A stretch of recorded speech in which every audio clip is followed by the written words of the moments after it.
And I'd like to turn back to our panel and ask our panelists about group safety. So how do you create and maintain group safety? And maybe we could start off with Trina this time. Well, a few things that we do to create that group safety is in our work, we tend to often start with ceremony, which puts everyone at ease. Like, and I want to acknowledge our elder that was here with us today to offer some opening, and that's often what we do to create that coming together. And it's a good soft way of making sure that everyone has that time to settle in and understand one another. So we do that by having a circle or uh, a soft introduction. And the other thing that we do to create and maintain that group safety is, again, we look towards what are the traditional values that might be. Where I come from, we have 7 sacred teachings, which might be different in other regions with different Indigenous groups or different cultural groups. But we often ask the group, what are their traditional teachings? How do they want to work together? And, I guess in a non-Indigenous way, we call that creating the norms. But we use that to create safety, as well as, when possible, we also have our elders there to guide us. So more than just a ceremony of asking an elder to open or close a particular event, we invite them to take part in the whole event. So they're with us to guide and to monitor and to see if there's anyone that needs help. We have extra space so that if someone is feeling that they need to talk off to the side, they can go to another safe space with that guidance. So those are just a couple of things that we do in training to create that group safety and maintain it. And we encourage the group to work together to support one another. And oftentimes it's that's the beautiful part of group, really is a sense of community. And that's what we try to do in our training, so that they're helping one another throughout the days that we're there together. So hopefully those are some helpful ideas for others. That's great. Thanks, Trina. And what I'm really hearing as well is the advantage of having more than one person facilitating or leading the group. Like it's really helpful to have someone else that can be in a safe space to be with someone who is struggling, or to have an elder there watching what's going on and participating and providing guidance. Thanks for that. Annette, how about for you? What do you do to create and maintain group safety? Hmm. Well, I think sometimes you need to rely on your own intuition, right? You need to read face expressions when you go. And at the end, we're going to share, each of us share the results. And then you could see somebody's face going, oh, no, no, no, I don't want to share or talk out loud. And so you have to be so aware and very intuitive and give ways of out, like pass. You can say a pass. I've had people say that they can text me privately or message me privately and say, I'll do this next one or not. Also, I think sometimes where you meet, like if like we were talking, if you're online and you are able to say, if you need to turn your camera off, or you want to know that you're still participating, but you give, again, ways of out or feeling safe in that space. But also I remember, again, taking a course at UFV, and it was in the time of, there wasn't great lighting out in the parking lot, and I would either try to choose a course that wasn't from 7 to 10 at night, because I knew I'd have to walk to my car in the dark, or I would be in that class and freaked out the whole 3 hours thinking about how I needed to get to my car at the end of the class. So sometimes just the actual space you're in can be weighing heavy on a person, or the time of day that the class is being presented in. So I know in some of our trainings, we've had 5 different sections of the training, And some you could do sort of on your own at your own time when you felt comfortable. There were like times it was due, but then others part that you said, we're all going to meet together in this hybrid fashion. So I think, but really your intuition needs to sort of guide the way that you want to Mm-hmm. provide safety for people. Yeah, and it really sounds to me, Annette, that constant alertness as well. That it's not just that you set the tone in the beginning, but you're aware all the way through, and even before the beginning, around the setting that you're choosing and the timing that you're choosing. I really appreciate that, Heather. Um, I want to hear from you about how you create group safety, but you also might speak to the question that's come up in the chat. Can panelists comment on our current over-reliance on digital training? One BC Youth WorkSafe trainer said that youth work injuries may be increasing at work due to this reliance on providing a video rather than hands-on training. I wonder if that fits for you too. Yeah. So group safety, I am a firm believer in, and this might sound silly, but I'm a firm believer in we're all humans and we all make mistakes, and people have to be told it is okay to make mistakes, and there is safety in them finding out, hey, it's okay if I make mistakes, it's okay if I mess something up, and then it turns into a teachable moment. Okay, so what can we do better? What can we not do next time? And just giving them the comfort that it's okay to make a mistake, really, I think, gives them that safety net, so to speak. And the online learning versus hands-on. We're still very hands-on in our business. I can only speak to mine in this instance, but we do have online courses, which are all well and good. They kind of give a broad overview, but I am still 100% a hands-on learner. I like to teach people hands-on learning.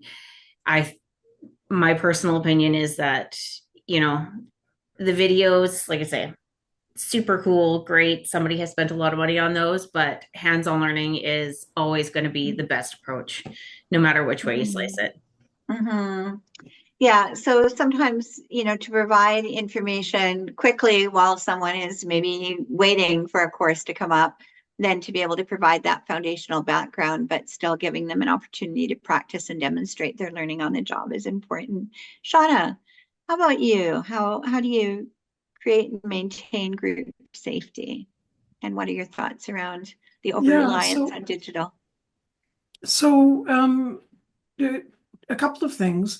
When I think about creating safety, I think about the basic principles of working in a trauma-informed way.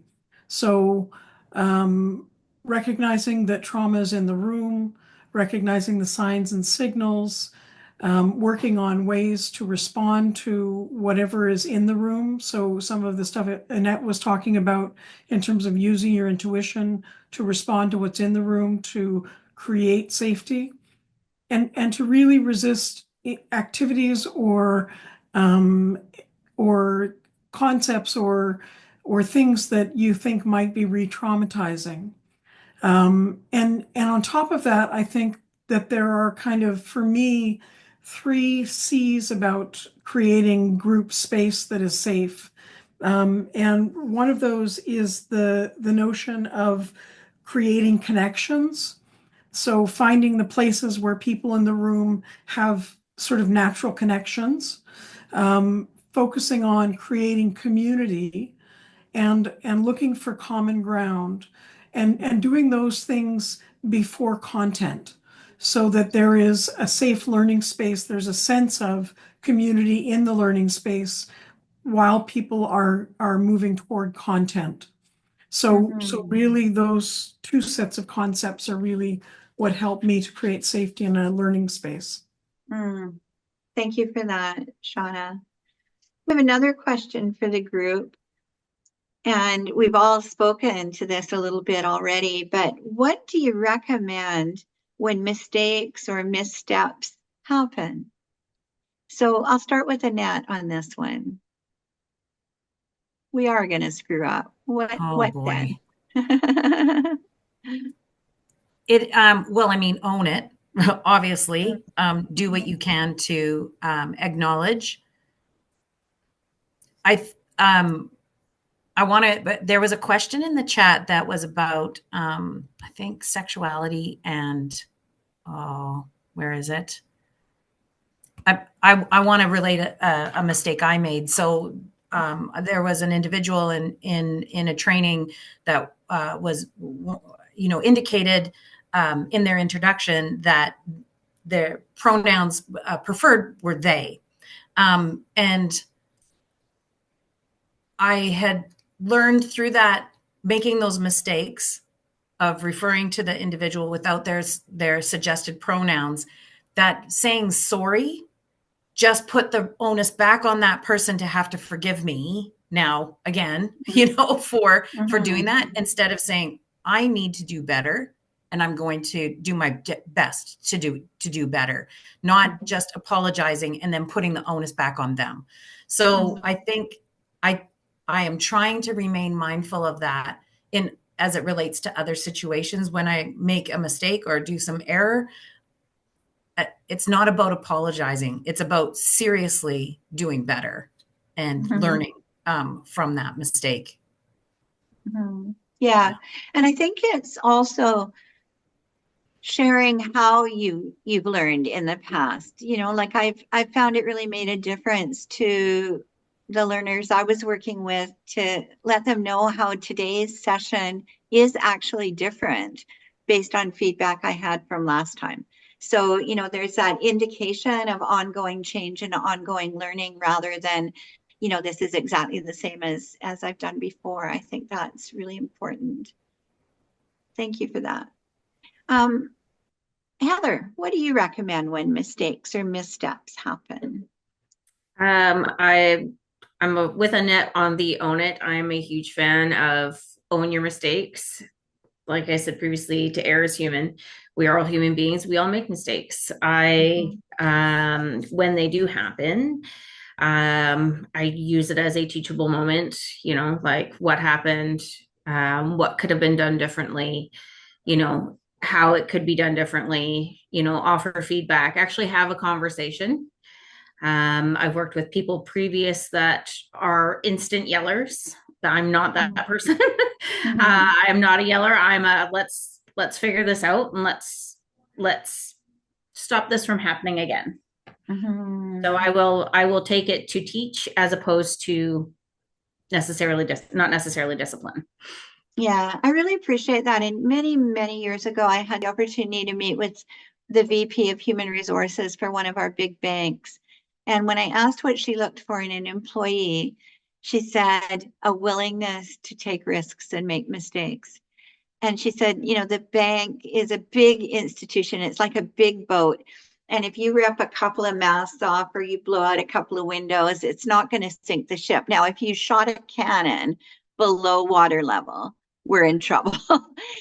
So she said people make little mistakes and freak out about them, but if she has someone that isn't willing to do that, then that person is never going to take the risks that they need to take to do better or to learn or to grow or to innovate. And as an employer, that was the top skill that she was looking for. Shauna, what do you recommend when mistakes and missteps happen? Yeah, I think that when we're dealing with human beings, there are going to be ruptures in relationships, and those those happen when somebody in the experience feels like they've lost their choice, or they feel like they've lost their agency in the situation. And so I think I want to go back to something I think Annette said earlier, and that is that authenticity is really important when mistakes occur or missteps occur. And whether that's authenticity from the front of the room, for example, in terms of owning it and acknowledging that something went awry and figuring out together how to regain agency in the room, and or if it's happening between service participants, to teach strategies for authentic communication, like owning your own experience owning your part of the situation and really being able to speak clearly about what the experience is that each individual is having. So teaching those authentic communication skills helps when ruptures occur in training environments. And when there are missteps, to really be able to be your authentic self about what happened for you in the misstep and what do you want to do differently. Yeah, thank you. Thank you for that, and for acknowledging that anytime there's interaction with people, then, we're open to ruptures happening. I really appreciate that. Eve had written a while back in the chat to name the elephant in the training room. So even if the training is experienced in a safe way, the interaction with the employer may not always be. And so follow-up support is critical. And I think that is really important for us to keep in mind that we might be modeling an environment that is not the environment that our participants are experiencing at home, in their neighborhood, in their co-op, in their workplace. And so also helping to name that and prepare people to navigate less than ideal situations. That's part of creating a safe learning environment, is exploring together what are we going to do when things don't go well. So that brings us to Trina. What do you recommend when mistakes and missteps happen? I would say from my experience, sometimes it's related to the perceptions. Sometimes people just don't know what they don't know. They don't know when a misstep has happened, whether, excuse me, maybe the trainer or someone in the room has done something and other people can see it, but it's not, known to that person. So, again, I think it's that time for learning, but it's also, pivoting to new possibilities, because maybe what we may first think is as a solution, or we sometimes as well all have our go-tos for how we get out of difficult situations. I think sometimes that's the great opportunity to again learn together with community and say, this has happened. Let's talk about it as a group, and what are the different ways that we could pivot to possibilities? Because I think sometimes there's more than one solution.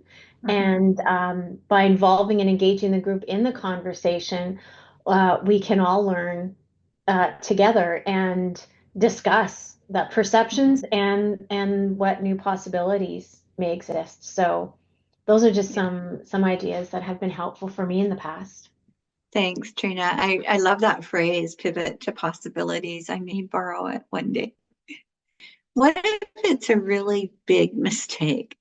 And, are there any deal breakers, or how do you help people recover from something that is, maybe perceived as not easy to recover from? Any thoughts on that?